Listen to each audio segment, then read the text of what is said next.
Hello everyone and welcome back to the next episode of the Road to the Master series, in which I will cover the analysis of the round number 2 from the Polish First League from the last September. Let's jump straight into the game. So in the game we got paired as a team with our friends from Krakow, therefore it was a friendly match, but not so friendly approach because, as I've said in the previous video, we lost the first game as the favorites. Therefore there was good blood between the teams, but fighting spirit, and let's see how it went in my game specifically. I got paired against another candidate master as myself, with black pieces this time, and to be honest, he surprised me as early as on move number 1. I considered my opponent to be not an e4 player, so I was kind of curious what he has prepared against me, and also kind of scared because, well, I don't have one specific opening that I play with black pieces, so it's always a guessing game with me. But at the same time, if I am guessing and my opponent actually have prepared, it might be a bad combo. So when I saw that against my Sicilian he is playing quite confidently, and not only that, he's actually going into my favorite 4-knight Sicilian and plays quick a3 move, I felt alright, he has prepared. On top of that, if you remember my games from Spain from last year, this was the system that I chose with white with tremendous results against a little bit lower rated opponents there. So I knew how to play this with white. What am I as white expecting from black to play, and so on, so on. So now as black, I had to choose from the bad or worse, let's say, continuation. So in the previous videos when I had white pieces, I told you guys that d5 is the move that is not that great for black because it leaves them with the isolated pawn in the center, and white can claim slight but still an advantage out of the opening. And instead of doing that, black should try to go for either bishop e7 or queen c7 moves, kind of transposing into some Taimanov Sicilians. At the same time, those variations I did not go through for quite a long time, respectively, let's say, and my opponent maybe, was prepared for them. I wasn't sure if I want to go into them. So even though I knew that d5 is not the best practically approach and kind of tells my opponent that, okay, I as black am only going for a draw basically because it's quite hard to go for the full point from this perspective, I said, alright, draw with black pieces will not be the worst scenario in the world because yet again we were favorites on the most boards. And yeah, this was the variation that I most recently looked at, so I went into it. My opponent continued with the main line of bishop b5, pinning the knight, bishop d7 covering the pin, takes, castle. I need to castle my king, therefore I develop my bishop, rook e1, castle, bishop e3, and somewhere around this point my opening knowledge finished, let's say. Usual stuff, isolated pawn in the center. I can go for several moves. I can try to kick the bishop straight away. I can, keep it and play developing move with this or that rook, but actually that rook, always have to watch out for the pawn. So yeah, I was deciding what to do. In the end, I opted for rook e8 move, trying to maybe in the near future fight for the open file. My opponent dropped back the bishop. He didn't want to take with either of the pieces, and he wants to reroute to attack the pawn. Pretty obvious stuff. And here already I had a decision to make. How am I going to go for the defense of the pawn? Because, for example, I can try to exchange on d4 and then plant my bishop on c6 in order to cover all the pawns, but it seemed quite passive.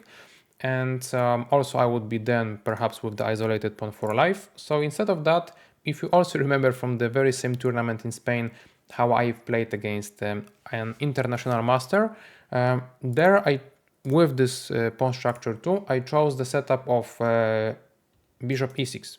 So it seemed counterintuitive to play there and invite opponent to take the bishop pair instead of simply exchanging the knights. But my idea in that specific game, and then the idea in this one too, was that if I am willing to do that, I am basically exchanging kind of one weakness into the other. So I will no longer have the isolated pawn, but my opponent will have the bishop pair. And this was the, let's say, exchange I wanted to go for, because also in my favor, I would have the two central pawns that my opponent is lacking. So yeah, pretty interesting dynamics, and I feel quite okay with those, as you can tell from the game and against International Master.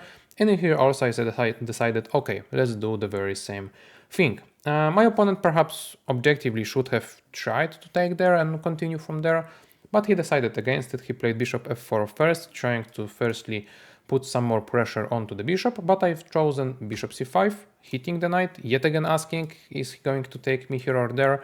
He went back to attack my bishop, and now I went to bishop f8. So this move is always helpful because it creates this little hole for my bishop. And with that, you know, I still got the bishop. It's not like my opponent got the bishop pair. My pawn seems kind of okay because this pressure I can deal with, and h6 move helped me with the spin that is non-existing right now. Knight on b3 seems not the best place in the world. On d4 it was more active, let's say. So all in all, I felt like at this point, thanks to the understanding of the structure, I kind of solved my problems, but my opponent found yet another nice resource, which was knight b5, you know, threatening with the very obvious fork, and after my very obvious move trying to put the rook onto the semi-open c-file and obviously protecting from the fork, knight from 5 to d4 happens, so yet again the other knight is there in front of my isolated pawn. And in here I believe this was the most critical choice that I had during this time of the game, because usually since I have the isolated pawn I would rather avoid exchanges. So bishop d7 move comes to mind, since the knight has rerouted and is no longer attacking the pawn but rather simply blocking it. It would be also an okay decision to just drop back one of the defenders of the pawn because it seems fine, and with that I'm avoiding the exchanges. However, I was not that sure after bishop d7 if my opponent would, let's say, continue with one trade and then the other.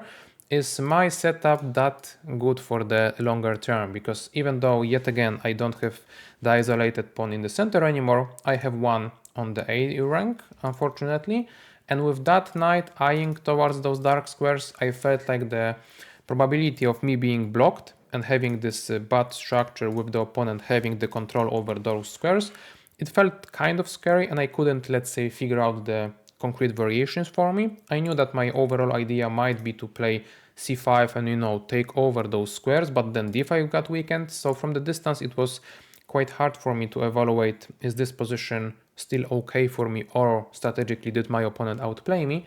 So in that scenarios, maybe fortunately, maybe not, but I tend to go for some concrete solutions instead of strategic ones. So if that position strategically was not 100% for me sure, like is it okay or not, I just chose direct approach.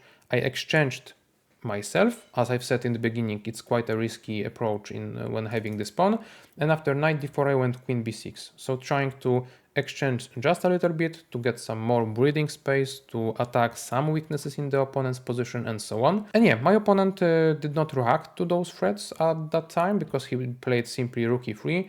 Kind of a nice trick. Obviously I cannot take the pawn because rook b3 would close my queen, so even though it seems active, it's not doing that much. So I had to increase my pressure. So I chose rook c4 as a move, trying to attack both knight and bishop with x-ray. Bishop went to e5, trying to hold on the knight and attack mine. Knight to d7 happened, and now finally something that my opponent was prepping from the distance, knight takes e6. And the idea was that he might exchange this right in time, with the bishop protecting the b2 pawn so that it's not hanging, and also the bishop pair is there. Maybe this is exactly the scenario that white was hopeful for. And in here, apparently I've made a mistake with by taking with the pawn, because computer suggests that after b3 and my rook going away somewhere, after bishop b2, white's position is superior, because as of now the bishop pair might indeed come in handy. This is the chronic weakness I can tell, and if, for example, my opponent would be able to regroup in a sense that he might play, I don't know, queen d2, rook a2, e1, so he is putting pressure towards my pawns, and then along the way play some c4 move, undermining my position even more, then indeed initiative might be a big one. But going back to this point, what else am I supposed to do, right? Taking with the rook seems kind of risky, I would say. Tactically speaking, though, it's kind of working, and then strategically, obviously, I'm kind of in a bad place, so I didn't ever consider this move. So the only solution that is in here for me is knight takes e5, which is an in-between move that I did not understand. I mean, I've calculated it, but I didn't appreciate my position enough as the computer does, because after rook e5, f takes e6 that I've calculated, I was worried about some rook takes d5 tricks. And if, for example, I take ed, then the bishop d5 comes in handy. My opponent is getting back the rook, and temporarily he has two more pawns. After queen b2 that might happen, he would have one more pawn. So is it like okay position for me to go to? I don't know. Computer says that's fine, but obviously only for a draw because there are opposite colored bishops. But yeah, I disliked this variation quite a lot from the distance. Therefore, I chose human-wise f takes e6. But as I've said, in this b3, rook c8, bishop b2 variation, I might be in trouble. Thankfully, though, my opponent did not retreat to the b2 square. He only went to d4, and this allowed me to exchange the dark squared bishops and it made my life easier, because after bishop c5, due to the x-ray to the rook, obviously the bishop have to be exchanged. So he took, I took, he played bishop g4, trying to put pressure towards the pawn, and then the knight and the rook too. I dropped back the knight to just solidify the pawn forever. c3, kind of an interesting move. You know, white is trying to set up the pawns on the dark squares so that the light squares will be in the control of the bishop. Interesting approach. I decided to go rook c to d8 though, with the idea that I am going away from the pin, and you know, my opponent has to take into consideration both moves, e5 and d4. And in this very moment, my opponent, I'm not sure what was the time situation, but played a move that basically gave up all the advantage that he might have in here, because what I was expecting him to do and try to achieve was to play b4 to kick my queen away from kind of a nice spot on c5, and then set up some pressure towards the e-pawn that would have me drawn to it with all of my pieces, and at the good times, let's say, play the c4 move that I've mentioned in the previous variation too, because then it would further undermine my situation in the center. But my opponent in here, due to those two moves I mentioned before, he just simply played queen d4, kind of perhaps was scared about those pawn pushes, and after the queen exchange, I am happy because the position got kind of, I mean, not symmetrical, but in a sense, there is the weakness too. So it's 1 versus 1, not 1 versus 0, because I didn't have any clear target before. And obviously without the queens, it should be a little bit easier for me to hold the position. Yes, generally, bishop works better with the rooks than the knight of mine. However, in here, I felt like in some circumstances, actually my knight could be better than the bishop, because imagine that my knight goes to c6 and attack the pawn. Like, how is the bishop supposed to protect the pawn on the different color, right? So yeah, I thought that in here I don't have practical problems. Obviously, my opponent can attempt to either attack the pawn or take over the control over the c-file, but both those factors were not that crucial, at least in my eyes. So I continued with king to f7, trying to protect the pawn with the king to mobilize my rooks a little bit more, so that after rook c8 I can play rook c1, sorry, I can play rook c8, and if he doubles I can simply exchange and play rook e7. So yes, I am still passive, but as I've said, no problems whatsoever. And now finally, after some time, my knight will be able to jump around. So I have this idea, let's say, that I've mentioned, maybe to go to c6.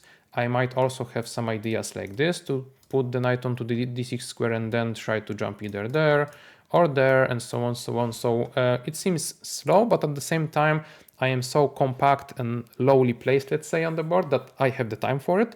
And it's an endgame, right? So it all seems okay for me. And my opponent decided to go for the space control in the center, which is usual, I would say. And after knight d7, king f2, knight f6, bishop f3, I was intending to go here, and as I've said, for this specific plan, let's say, and I decided to start with that. However, my opponent, I believe, kind of admitted that he has no longer the advantage of any kind, practically speaking, and this knight of mine might be annoying, especially hitting those pawns on the dark squares, and he went for a quite dynamic and direct f5 move, trying to obviously undermine my situation in the center. With the bishop hitting the d5 pawn, I am actually not that able to take on f5. Yes, in the end, computer will say everywhere that it's 0.00, obviously, because it's simply a drawn endgame, but I didn't want to give the opponent the advantage of having the passer and yeah, disrupting the pawn chain overall. So I went for the very usual move, I would say, which was knight f6 once more. So I went there and then back in order to go back to defending the d5 pawn. And now I am threatening with this, but my opponent simply exchanged the pawn on a6 and offered me a draw, which I happily accepted. I believe that without those two pawns, the position gets very symmetrical in terms of structure, and it does not matter as much whether one has the knight or the bishop. It should simply be a draw. And still, one advantage that my opponent has is the control over the open file that I have not. So draw seems fair. So yeah, that's that. I would say that it was a pretty good game from both sides. Obviously, in the middle game there were some nuances and I felt like I was playing alright, but my opponent had this one chance to take over the initiative that thankfully he didn't go for. And yeah, I was happy with a draw, being surprised in the opening and going for the dubious approach and response to it. So that was alright. With the high hopes for the future, we'll see tomorrow how did the next game continue. As of now, thank you all for watching this episode. We'll see each other, as I've said, tomorrow with the round number 3 analysis.